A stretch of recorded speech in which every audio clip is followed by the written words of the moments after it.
देखिए, मेरे को तो नहीं दिख रहा कि करनाल में किसी तरीके का कंपटीशन है, क्योंकि आज नामांकन भरा है मनोहर लाल जी ने और नैब सिंह सैनी जी ने। ये मोदी की गारंटी है और देश मोदी की गारंटी पे अपनी गारंटी देने को तैयार है। किसानी का एक बहुत बड़ा मुद्दा है जिसको लेकर कई जगह पर भाजपा के प्रत्याशियों को विरोध का सामना भी करना पड़ेगा। अगर किसान भाई प्रोटेस्ट करते हैं तो उनका भी अधिकार है, अगर नागरिक कहते हैं परेशान हो रहे हैं तो उनका भी अधिकार है।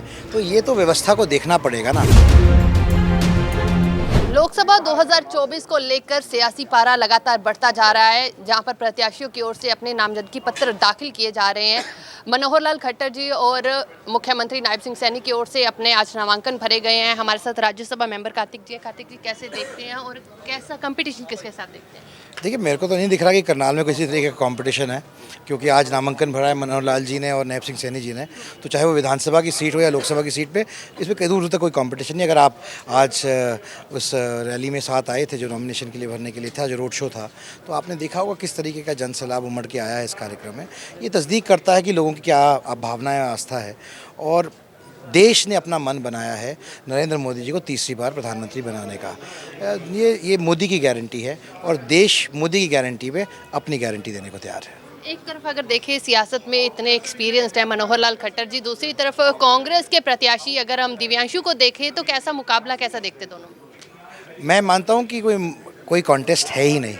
आपके पास 9.5 साल का कार्यकाल है मनोहर लाल जी का, जिसके अंदर उन्होंने दिखाया है कि उन्होंने जनता के लिए क्या किया है, क्या काम किया, कि नीतियों को लेकर लोगों के बीच में गए हैं और उन्होंने अमूलचूल परिवर्तन किया है व्यवस्था के अंदर। चाहे वो डायरेक्ट बेनिफिट ट्रांसफ़र हो, चाहे वो इंटरव्यू सिस्टम ख़त्म करने की जो कुरीति थी वो हो, चाहे पर्ची खर्ची का सिस्टम ख़त्म करने की बात रही हो, चाहे अनेकों ऐसी स्कीमें हैं जो केंद्र ने भी हरियाणा से ली हैं और हरियाणा ने भी केंद्र से ली हैं, लेकिन उसका फ़ायदा सीधे तौर पे लोगों को मिलता है। जैसे डायरेक्ट बेनिफिट ट्रांसफ़र है, तो आपके खाते में सीधा पैसा जाए बिना किसी बिचौलिए की, ऐसे प्रयास किए हैं केंद्र सरकार ने भी और राज्य सरकार ने भी। कार्तिक जी, कैसे देखते हैं लोकसभा चुनाव से अहम पहले जिस तरीके से मुख्यमंत्री का चेहरा बदला गया, लगता है उसका कोई इम्पैक्ट पड़ेगा? देखिए, ये एक फ़ैसला जो होता है, ये एक फ़ैसला पार्टी करती है पार्टी के तौर पर। और मैं कहता हूँ मनोहर लाल जी का आप अगर व्यक्तित्व जानते हैं तो आप समझेंगे कि वे पद को महत्व नहीं देते हैं, वे व्यक्ति को महत्व देते हैं और उनको जो जिम्मेदारी मिलती है वो उसको बखूबी निभाते हैं।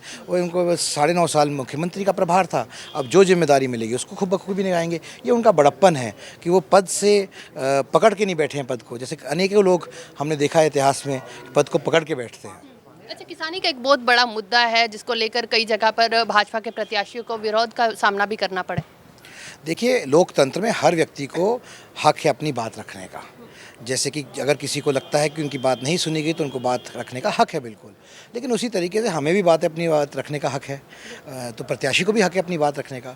तो मैं समझता हूँ कि लोकतंत्र के अंदर बात रखना गलत नहीं है, पर किसी को अपनी बात ना रखने देना वो गलत है। सवाल किए जा रहे हैं, कई सवाल किए जा रहे हैं, खेती कानूनों को लेकर हो या फिर जो किसानों की अब की तमाम डिमांड्स हैं। देखिए, जो भी विषय हैं हमारे किसान भाइयों के, वो बहुत संवेदनशीलता से उनका कोई ना कोई हल निकालने के प्रयास किए जाएंगे और किया भी जाएगा। अभी तक उसमें कई विषयों पर सफलता मिली है, कई विषयों पर सफलता नहीं मिल पाई है।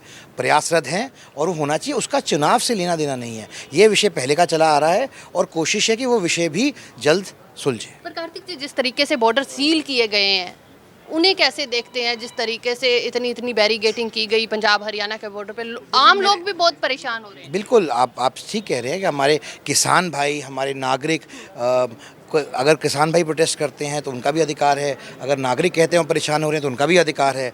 तो ये तो व्यवस्था को देखना पड़ेगा ना, हर चीज़ को देख के कि सबकी सुविधा रहे और चीज़ें एक अच्छे तरीके से चल सके, ऐसा प्रयास करने की रहती है। लेकिन अभी मैं आपको सिर्फ इतना कहना चाहता हूँ कि अभी तो ये सारी व्यवस्था इलेक्शन कमीशन के अधीन है, तो व्यवस्था तो इलेक्शन कमीशन चला रही है इस वक्त। तो पहले तो बैरिगेटिंग सरकार की ओर से की गई। आपने अभी की बात की तो इसलिए मैं आपको अभी का जवाब दे रहा हूँ। धन्यवाद।